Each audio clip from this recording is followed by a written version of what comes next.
Hello, KetoCon attendees. It's Mike here. I appreciate you being here. I'm going to try and keep this as succinct and quick as possible. I know you're getting through a lot of presentations virtually, and I just want to commend you for taking the time out of your day to invest in yourself and study and learn. Too bad we can't do this in person. It's a shame. It seems like the uncertainty in the world, it's at an all-time high, but hopefully for the better. I really feel confident that all the changes, I feel that in the end, it's for the better. I feel like a lot of people are uniting. We're bringing awareness to some of the unnecessary discrimination out there, and I think it's a great. Hopefully, there's a lot of positive that comes from this, because we know that people of color suffer disproportionately when it comes to the diseases that lend itself well to being ameliorated by the ketogenic diet. So I think there's a lot of potential. So spread the word. Keep sharing content from individuals of color. In terms of some of their content online. And let's dive into it today. Although I do feel a little in my heart, a little incongruent with all the uncertainty in the world, talking about longevity and aging. And so let me just kind of introduce this conversation with a little bit of a backstory about the ketogenic diet and mindset and how it can be utilized and why you definitely should probably double down right now on your diet. Because look, there's a lot of uncertainty. I mean, who knows what's coming next, right? As if the pandemic wasn't enough, and then we have the riots and the looting, and hopefully the good will come from the protests. But I feel like the people that I talk to, due to all the social distancing and all the stay home order, people can't see their friends and family. We can't do these lovely conferences like this in person. Anxiety, depression, mental health issues are at an all-time high. And what's interesting about the ketogenic diet, that a lot of people, a lot of clients that I consult with, myself and my mentor who got me into this, Alessandro Ferretti, implemented the ketogenic diet not for weight loss, not for diabetes reversal, not for sports performance, but for mental performance, for mental health, for improved mood stability. So what we need to understand here, and again, I don't have slides on this. I was going to talk a lot about longevity and aging and all that, and we're going to get into that shortly. But I just want to harp on this idea and let everyone, have it be known and solidified in your mind that anytime you have glycemic variability, okay, so that is, let's say you have a cheat day, you go to McDonald's, you have a smoothie, you have some French fries, you have a burger, all that glucose load is going to cause a massive bump in your glucose, followed by a concomitant increase in both cortisol, noradrenaline, and adrenaline, insulin, all the counter-regulatory hormones, because the body's trying to maintain the status quo. And anytime you deviate from what's called homeostasis, then you have these counter-regulatory hormones and peptides and neurotransmitters and that. And to make a long story short, the more ebbs and flows that one has in their glucose, it manifests or translates into imbalances in neurotransmitters. So we feel depressed, we feel anxious, we feel off, we feel agitated. So you have this one thing that you have control over, which is the stuff that goes in your mouth. You don't have control over what's going on in the periphery. And what I mean by that is the news, the media, the riots, the looting, the virus, the lockdown, the economy, the government, all this. You have no control over that. I mean, you can vote, right? You can board up your business. You can stay out of the riffraff, but you don't have a lot of control of that. What you do have control over are your thoughts, your intentions, your actions, and the stuff that you put in your mouth. And it turns out that stuff is very important for controlling the neurotransmitter synthesis. So what I've found with a lot of different people and clients that I've worked with is once they start intermittent fasting, once they start compressing that feeding window, once they start exercising, and once they minimize or reduce the carbohydrates that are coming in and rely more upon fatty acid oxidation and ketone utilization for their primary fuel source, guess what? The mood, the mental well-being, it evens out. We see this even in children with autism. And this is where I first kind of started to hear a lot more about the ketogenic diet, back in 2014, 2015, was its utilization for children with autistic, people on the spectrum, children on the spectrum. There's a lot of interesting research about how mitochondrial dysfunction is one of the root cause issues associated with autism. And of course, we know that the ketogenic diet is a mitochondrial therapy in essence. So it's really interesting to see all this overlap. And so a lot of autistic parents, I did this summit called the Autism Intensive with some partners, Sid Baker and Norm Schwartz.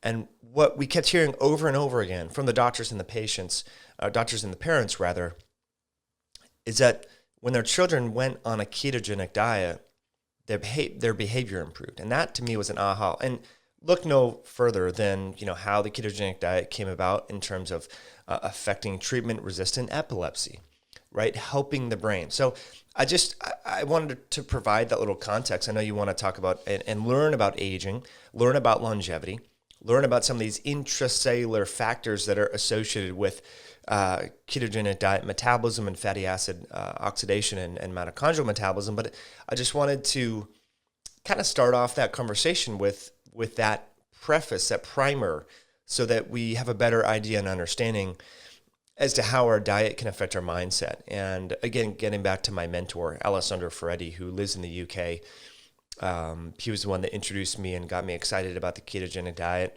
over 5 years ago now. And, he used to have, in his own admission, more mood swings where he would have periods of in his own words, he would get frustrated or angry or things like that. And since going keto, it really evened that out. And I noticed that myself. I would be prone to say things like honking a horn or flipping people off on the freeway if they did something silly. Of course, I've changed other things, mindset, meditation, breath work. But I really feel that my diet has helped me not be so reactive to those things. And so, again, just reinforcing the fact that we can't control the news, we can't control the uncertainty, the economy, what your governor is or isn't doing in terms of, social distancing practices and all these things, but you can control your diet, okay? And your diet affects your mindset. So let's just get right into it. The big thing that we need to understand here is I'm sure you've noticed these changes after age 35, 36, 37, you get to 40, you start to notice your body changes. Okay, well, how can we slow down the rate at which those changes are occurring so we can optimize our vitality over time? And it turns out that our intracellular metabolism, different molecular switches that are involved in exercise, fasting, and the types of foods we eat, whether they're coming from carbohydrates or coming predominantly from fats, impact the system. And we've talked about this last year. We talked a lot about autophagy.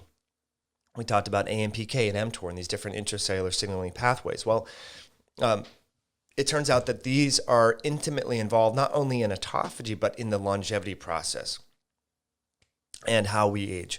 So I just wanted to kind of reemphasize this and talk about how the ketogenic diet and its associated lifestyle factors, time-restricted feeding and or intermittent fasting, exercise, good sleep, mindset, all of these things kind of are interwoven and connected and affect the longevity process. And so to make a very long story short, without getting too deep into the weeds of the biochemistry, okay, what I need everyone to realize is when you're breaking down fat and utilizing that for fuel, you're creating less metabolic exhaust. Metabolic exhaust can enhance or accelerate the rate at which you age, okay? So just because I'm 37, it doesn't mean that my biology is 37. My biology actually says I'm 40. So I need to make some changes. Now you might say, well, Mike, gosh, you eat so clean, which I do. You exercise and do all these things. Why would your biologic age be advanced of your epigenetic age? Okay, and this is where we're getting to very soon. Well, this has to do with the non-nutritional factors and the fact that I should be a little bit more vigilant about my circadian clock system and sleep-wake cycles. There's times where I'm editing videos sometimes till 2 in the morning, which after getting the results back from my epigenetic age test, I've really made a lot of changes. So I encourage you all to do this. I don't get paid by this company to talk about this, but there's a test out there called MyDNAge, and it looks at your biologic age. And I think this is a good benchmark, something that we should maybe look at, all of us, annually. Last year we talked about labs that you should run annually. Things like lactate dehydrogenase, glucose, triglycerides. All these. Hemoglobin A1C, all that. Well, this is another one that would fit into that annual checkup. Again, it's about $275. You can check them out, mydnh.com. If you use the coupon code HIH, I don't make any money off this, I promise you, but it will save you some money, or at least it should. Or you can reach out to them and tell them, and they'll give you a coupon code. So this test looks at your body's biologic age. And what my hypothesis is, and the data suggests this, once we have tighter, levels, parameters on our glycemic control, blood sugar control, we're leveraging more mitochondrial fatty acid oxidation, for our basic, metabolism and so on, that we slow down the rate at which we age. And you can sort of enhance this by further decreasing glycemic variability through things like maybe berberine. This study looked at metformin. This was a study at UCLA. And they found that DHEA too. I love DHEA. I'm a huge fan of this. If you follow me on social media, I'm a big fan of DHEA. And what the science is actually showing is that we can change the rate at which we age by changing our diet, changing the factors that affect our body's metabolism. So I just want you to be aware that the rate at which you age is malleable. It's not static. It's not fixed. You have volitional control over this, through your thoughts, through your mindset, through your circadian clock systems, through your circadian rhythms, through your movement, and through your diet. And I think it's really exciting. So now's the time to double down. Now's the time whenever you're watching this, you're not getting any younger chronologically.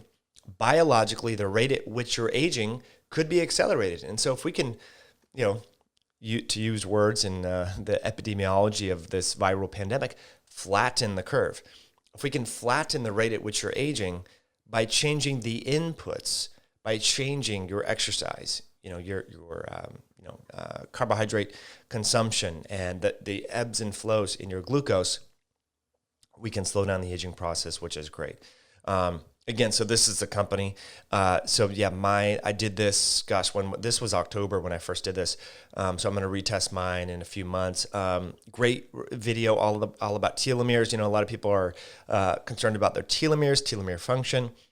Could the ketogenic diet affect the critically short telomeres? This is a great conversation on my YouTube channel with Jeff Grimm. He's an awesome person, and we recently did a podcast with him. So just to kind of finish up this conversation, because I do get a lot of questions about this, I'm sure you have, about taking or supplementing NAD, nicotinamide adenine dinucleotide. So this is an intracellular, it's almost, you can look at it like a Duracell battery, your cell's level of oxidative to redox status.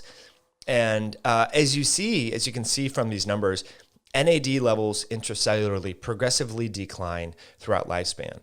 And so this is why there's a lot of supplement companies selling these NAD precursors and nicotinamide, riboside and stuff like that for north of $100 a month. And what I want you to realize is the ketogenic diet. Do I have a slide on this? I think I do back here, because this was from another thing that we dove into. Let's see. I'll just kind of explain this like this. When we're heavily relying upon glucose utilization for fuel, and that means that we're consuming French fries, potato chips, bread, cookies, pizza, popcorn, all that, our body is actually burning through NAD faster. And so we can add insult to injury to our longevity pathways by consuming a diet that's primarily rich in carbohydrates. And so this is where things like fasting, where exercise, and a low-carb ketogenic or carnivore-style diet come in, because we can preserve our already declining levels of NAD. And I think that's an important thing for all of us to consider. Again, because why supplement with something that's going to cost hundreds of dollars a month that may or may not do anything when you can change your diet? I own a supplement company. I would love for you to buy all my supplements, but if I could get you to make changes to your diet, then you don't need to buy supplements. There's plenty of people that need to be doing these fundamental things. So I'm all about, minimum effective dose when it comes to supplements, when it comes to lifestyle interventions. Do things that move the needle the most, move the pendulum the most. And then you can, instead of paying $150 a month for an NAD supplement, and then also things that you need anyway, zinc, vitamin D, vitamin K, you're probably not getting those from your diet. Then you can, have more resources for the essential foundational nutrients that you might need. So anyway, NAD declines with age. I have a lot of slides and things that kind of talk about this that you might want to go back and read a little bit more about and so forth, and how it's connected to longevity. I don't want to dive into all the nuances and details today because it's a very long conversation, but we do have other videos on our YouTube channel. But just understand that your metabolism is involved in your DNA protection and your longevity pathways. So the foods that you eat, the things that you do, they're impacting the rate at which you're aging. And what's cool now is we can actually test this. This is not just this pie in the sky idea where hopefully we do this one thing and we don't really know if it's going to be working. You can test something. You can start fasting 1 day a week. You can start doing alternate day fasting. 3 months later, maybe 120 days later, 4 months or more, you can retest your epigenetic age to see if what you're doing is working for your individual, unique biochemistry. And I think that is really exciting. So, there's a lot of different things that, I'm excited personally about berberine hydrochloride. I've seen phenomenal changes with berberine for myself and with other people. There's a lot of people get excited about resveratrol. Resveratrol has been on the market, trans resveratrol, since 2007. Is it exciting? Yeah, there's a lot of great research for how resveratrol works, especially in animal model studies, maybe with NAFLD, non-alcoholic fatty liver disease, with preventing post-meal rises in endotoxemia, the so-called metabolic endotoxemia. So there's some interesting aspects to resveratrol.